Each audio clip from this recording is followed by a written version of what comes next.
മത്തങ്ങപ്പൂ തോരൻ വെച്ച് കൂട്ടാൻ തുടങ്ങിയപ്പം മുതൽ ഭയങ്കര ഒരു നാളും അങ്ങനെ എന്നുമല്ല 3-4 ദിവസം കൂടിയിരിക്കുമ്പം പറിക്കും. അല്ലാതെ ഇന്നലെയൊക്കെ പറിച്ചിട്ട് കണ്ട വാടി ഇരിക്കുന്നുണ്ടോ.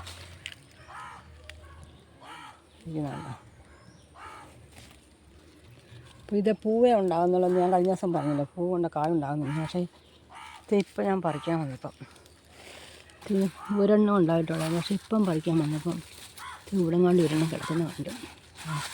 ശരിയല്ല, ഒരു മത്തങ്ങ ഇവിടെങ്ങാണ്ട് കിടക്കുന്നത് ഞാൻ കണ്ടിട്ട്. വലുതായത് ഓണത്തിന് പറിക്കാം. അടുത്ത ആഴ്ചയാണല്ലോ ഓണം. അത് കണ്ട വെട്ടി ഞങ്ങളുടെ വീട്ടുകാരൻ പറഞ്ഞു വെട്ടിക്കള എടുത്ത് അങ്ങനെ പറിച്ച് കളയാമെന്ന് പറഞ്ഞു. പക്ഷെ ആ പറിച്ച് കളയാൻ്റെ ഒരു കാര്യം അതിശയമാണ്. പറിച്ച് കളയാൻ പറഞ്ഞപ്പോൾ ഒരു കൂട്ടി തന്നെ ഒരെണ്ണത്തെ തന്നെ 2 എണ്ണം തൂങ്ങി കിടക്കുന്നത്. പക്ഷേ ഇത് പോകത്തില്ല, കണ്ടറിയാം. ഈ പൂവും എന്തോ സ്വാദാന്നേ വെച്ചാൽ മേലോട്ടെല്ലാം കയറിപ്പോയിരിക്കുക. ഇല്ലേ മരത്തേലും കിടപ്പുണ്ട്. ഇവിടെ അതും ഞാനിപ്പോഴാണ് കാണുന്നത്. എനിക്ക് മേലോട്ട് കയറി ശകലം പോയിട്ടുണ്ട്. ആ ശകലത്തെ കിടക്കുന്ന കണ്ടോ.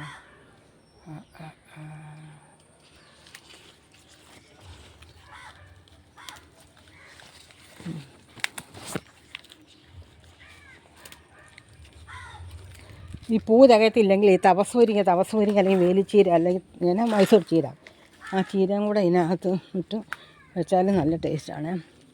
ഇത് തികയത്തില്ലെങ്കിൽ കായ ഉണ്ടാകുന്നുണ്ടോ. ഇപ്പോൾ ഉണ്ടാകുന്നുണ്ട്. നാളെ ഞാനിട്ടപ്പം ഒന്നും ഉണ്ടാകുന്നതെല്ലാം പൊഴിഞ്ഞ് പോകുമായിരുന്നു.